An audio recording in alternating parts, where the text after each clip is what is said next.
Salut à toi, c'est Rémi, bienvenue dans cette nouvelle vidéo et aujourd'hui on va parler du viager. Alors le viager, j'ai eu quelques questions dessus sur mes réseaux sociaux, donc Instagram, Facebook principalement. Donc d'ailleurs vous êtes de plus en plus nombreux à me poser des questions. Donc déjà sur les commentaires YouTube, j'essaye de répondre à tous les commentaires YouTube. Et ensuite Facebook et Instagram, j'ai beaucoup de gens qui me posent des questions et qui m'envoient des messages.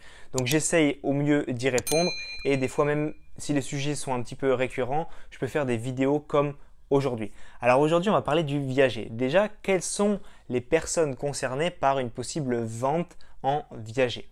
Alors souvent, ce sont des personnes âgées qui sont sans héritier ou alors qui ont peut-être une famille, des enfants, mais qui ont une trop petite retraite pour vivre et donc le fait de vendre en viager va leur apporter une rente supplémentaire tous les mois pour voyager plus, pour vivre mieux, pour avoir un meilleur confort de vie, un meilleur style de vie. Alors forcément, ils ne pourront pas léguer ce bien à leurs enfants, mais en même temps, si on a une retraite de 800, 1000, 1200 euros, eh bien, c'est pas forcément évident de vivre. Donc, beaucoup de personnes font le choix de vendre en viager, surtout pas forcément pour le prix qu'elles vont toucher, le prix du bien, qui on va voir dans cette vidéo est un peu moindre que le prix du marché, mais surtout pour la rente mensuelle qu'elles vont toucher qui va finalement améliorer leur confort de vie. Alors, le principe du viager, qu'est-ce que c'est? Une personne, un acquéreur qui veut acheter un bien en viager, qu'est-ce qu'il va faire? Il va acheter un bien qui est estimé à, mettons, 200 000 euros et qui va l'acheter moins cher que le prix du marché, mettons 100 000 euros. Donc, il va verser 100 000 euros, le bien, il va l'acheter 100 000 euros, plus il va devoir une dette mensuelle, donc il va devoir une rente mensuelle à la personne à laquelle il achète ce bien, et cette dette et cette rente mensuelle, il doit la verser tous les mois jusqu'au décès de la personne en question. Donc on mise un petit peu sur le décès et l'âge du décès d'une personne. Et ensuite, comme je te disais, tu achètes, mettons, en dessous du prix du marché, donc 200 000 euros estimés, tu l'achètes 100 000 euros et ensuite tu verses une rente. En fait, ce morcellement, je ne vais pas y arriver, peut être différent. C'est-à-dire que dans le prix du bien que tu vas acheter donc le bien en dessous du prix du marché et tu vas donner une grosse somme directe qu'on va appeler le bouquet et ensuite une somme tous les mois qu'on appelle la rente. Et donc le morcellement entre le bouquet et la rente peut être différent en fonction de ce que veut le vendeur, de ce que veut l'acquéreur, etc. Donc tu peux donner un très fort bouquet et une rente mensuelle qui est basse, donner un bouquet que de, je sais pas, dans l'exemple précédent, 50 000 euros, mais par contre une rente beaucoup plus forte par mois. Et donc ça, c'est à définir en fonction du vendeur et de l'acquéreur. Ça, c'était pour le viager occupé. Donc tu achètes un viager avec une personne qui reste à l'intérieur de son ancien bien et tu lui verses une rente mensuelle.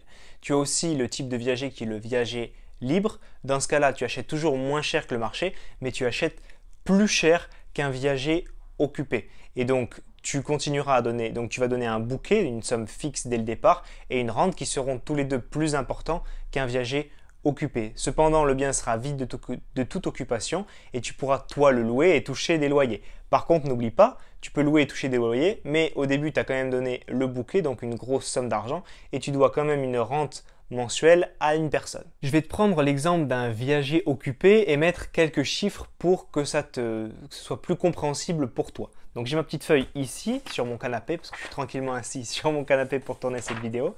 Donc imagine que tu es dans une ville où le prix moyen au mètre carré c'est 5 000 euros. Donc si le prix moyen au mètre carré c'est 5 000 euros et que tu as un 50 mètres carrés, il va être estimé aux alentours de 250 000 euros. Donc ça c'est le prix que ton bien vaut. Mais si tu veux vendre ce bien en viager, donc tu es le vendeur et tu veux le vendre en viager, tu ne vas pas le vendre à la personne 250 000 euros. Ça, ce serait une opération dite classique. En le vendant en viager, ce qu'il faut que tu enlèves finalement à ces 250 000 euros, c'est le droit d'usage. Ce droit d'usage, il est calculé en fonction de ton âge au moment où tu vas vendre, donc l'âge de la personne âgée qui va vendre ce bien et de son espérance de vie. Donc en fait, les notaires, ils ont un barème et en fonction de l'âge auquel tu vends et que tu sois un homme ou une femme, tu as une espérance de vie qui est différente, tu vas appliquer une certaine décote à ton bien et donc finalement de 250 000, tu vas réduire et passer à je ne sais pas combien d'euros. Donc ce qui crée finalement la décote du prix que vaut ton bien au prix auquel l'acheteur va acheter ton appartement en viager, c'est ton âge et ton espérance de vie. Et ces barèmes-là, ça ne sort pas du chapeau, c'est pas inventé, c'est dans un barème qu'on appelle le barème des notaires. Donc si je reprends mon exemple, ton appartement il vaut 250 000 euros, tu veux le vendre en viager. Pour exemple, j'ai pris l'exemple d'une femme qui a 76 ans. Donc si tu prends en compte son âge actuel, son espérance de vie, il faut voir que tu vas vendre ton bien à 55% de ce qu'il vaut réellement. Donc, tu vas enlever 45% du montant du bien, donc 250 000 euros, moins 45% de 250 000 euros, ça te donne 112 000 euros, auquel tu vas retirer quelques frais, donc frais d'agence, frais de notaire, etc. Donc, sur l'addition, je vais te l'écrire normalement en bas à droite parce que tu vas peut-être pas retenir, mais tu pars de ton bien qui est estimé à 250 000 euros, tu retires ton droit d'usage en fonction de ton âge et de ton espérance de vie, 112 000 euros dans mon exemple, avec une femme de 76 ans, son espérance de vie, etc. Et quelques frais annexes de 15 000 euros. Tu vas tomber à un bien qui vaut environ, c'est des calculs approximatifs, 123 000 euros. Donc finalement, tu vas vendre ce bien à un acquéreur, l'acquéreur va te l'acheter 123 000 euros et finalement, ces 123 000 euros, ils vont être décomposés entre une somme de base qui va te donner de suite, qui va être le bouquet, et une rente mensuelle. Pour continuer à être précis, je vais donner quelques conditions. Alors déjà, ce qu'il faut savoir, c'est qu'un viager est effectif si le vendeur ne décède pas dans les 21 jours suivant la signature de l'acte chez le notaire. C'est-à-dire que tu signes ton viager, tu es acquéreur, il ne faut pas que la personne à laquelle tu as acheté ce bien décède dans les 21 jours suivant l'acte final chez ton notaire, sinon le viager est caduc.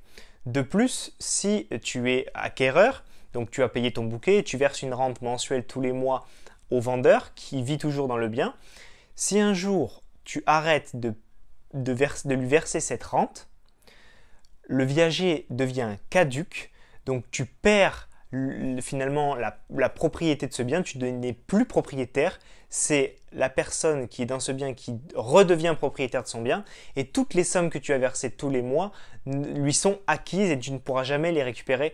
Donc il ne faut absolument pas en tant qu'acquéreur que tu arrêtes de payer à un certain moment car tu peux casser le contrat de viager et donc tout perdre. De plus, la personne qui vit dans le bien n'a plus vraiment un statut de propriétaire et donc elle ne paye plus la taxe foncière et elle va juste payer finalement les charges qui incomberaient à un locataire classique. Juste pour terminer sur le viager, ensuite je te donnerai mon avis sur le sujet. La chose la plus importante à savoir et à prendre en compte si tu as un jour envie de faire du viager, ce qui est important c'est la rente que tu vas verser à l'occupant du bien, donc l'ex-propriétaire, le propriétaire qui te vend le viager au moment de la vente. Cette rente que tu vas lui verser finalement, c'est là-dessus que tu vas miser un petit peu toutes tes chances, c'est là-dessus que se joue ton coup de poker finalement. Tu vas miser sur l'âge de vie d'une personne, à quel âge il va décéder, et c'est ça qui va vraiment faire que ton investissement est bon ou non. Si jamais la personne décède dans les 2-3 ans, malheureusement, pour elle, eh bien ce sera heureusement pour toi parce que tu ne vas pas donner des rentes pendant longtemps et après tu vas vite être propriétaire et gagner beaucoup d'argent. Au contraire, je connais une personne dans ma famille proche qui a fait du viager, qui a vendu ses appartements en viager à l'âge de 70 ans je crois et il a vécu jusqu'à 100 ans et les gens qui ont acheté ces biens en viager, je pense qu'ils s'en sont mordus les doigts. Donc tout ça pour arriver à mon avis sur le viager. Est-ce que tu dois commencer par ça? Beaucoup de gens qui regardent mes vidéos sont des investisseurs débutants. Ce que je pense, c'est que quand tu achètes un viager, finalement, tu vas malgré tout acheter une dette. Même si ça peut être un bon coup, une bonne affaire, un bon coup de poker, tu vas acheter une dette. Tu vas devoir sortir de l'argent tous les mois de ta poche pour payer quelqu'un. Et nous, ce qu'on veut, ce que veulent les gens qui regardent mes vidéos sur YouTube, c'est gagner de l'argent de suite. Ce que je fais avec mes investissements immobiliers, c'est que je me dégage du cash flow de suite dès le premier mois de loyer. Donc je pense que pour commencer, c'est vraiment pas un bon investissement. Tu vas te mettre dans le rouge financièrement pour peut-être une très mauvaise affaire sur le long terme. Tu vas te mettre des freins, tu vas te mettre des barrières, tu vas acheter un passif et finalement ça va être de l'argent qui sort tous les mois et pas de l'argent qui rentre. Et ce qui est compliqué quand on est investisseur immobilier, quand on est débutant et qu'on part de zéro comme j'ai fait, c'est le début de la pente parce qu'au début ta pente de progression elle est comme ça. Ensuite elle va commencer à monter et dès qu'elle va être elle va commencer à monter, elle va monter exponentiellement. Mais au début, tu es sur une tangente qui est proche de zéro. C'est compliqué de s'enrichir, compliqué de soulever des projets, compliqué de faire du cash flow, tu ne sais pas comment on fait, etc., etc. Donc vraiment acheter un viager au début, pas du tout. Par contre, quand tu as déjà quelques centaines, milliers, millions de patrimoine, pourquoi pas? Pourquoi pas miser sur un viager dans une grande ville ou un coup de poker, mais il ne faut pas que ce soit de l'argent auquel tu tiennes. Ce n'est pas de l'argent qui doit te servir à vivre tous les mois, sinon vraiment ça va te plomber, ça peut plomber une vie. Comme je t'ai dit dans mon exemple précédent, une personne qui vend et qui finalement vit 30 ans de plus qu'au moment où elle a vendu, eh ben les acquéreurs, ils s'en mordent les doigts toute leur vie. Donc vraiment, je ne te conseillais pas de faire ça, à part si c'est vraiment un coup de poker que tu veux tenter et avec de l'argent auquel tu ne tiens vraiment pas. Pour finir, je pense que l'investissement en viager, c'est un investissement risqué. Tous les investissements immobiliers sont risqués, tu vas me dire. Oui, mais là, tu ne maîtrises vraiment pas tout. Dans un investissement immobilier, tu ne maîtrises pas, tu peux faire un peu plus de travaux que prévu, tu peux louer 2-3 euros la nuit de moins que prévu, tu peux louer 50 euros de moins si tu loues au mois que prévu. Mais là, tu maîtrises vraiment encore moins les choses, c'est-à-dire que tu ne peux pas maîtriser l'âge de vie de quelqu'un, l'espérance de vie de quelqu'un, ça c'est vraiment, tu ne peux pas le maîtriser. Donc moi j'essaie toujours, que ce soit en immobilier ou ailleurs, de prendre le moins de risques possible, de les évaluer le plus possible et qu'il y en ait toujours le moins possible, que je sache à quoi m'attendre. Et avec un viager, tu ne sais pas du tout à quoi t'attendre. Si tu as aimé cette vidéo, pense à la liker, pense à t'abonner à ma chaîne pour suivre mes aventures d'investisseur immobilier. Et si tu te demandes comment on fait un vrai investissement immobilier rentable en partant de zéro, comment commencer l'immobilier sereinement, ce que j'ai fait, c'est que j'ai créé 1 heure de formation vidéo que tu trouves dans la description.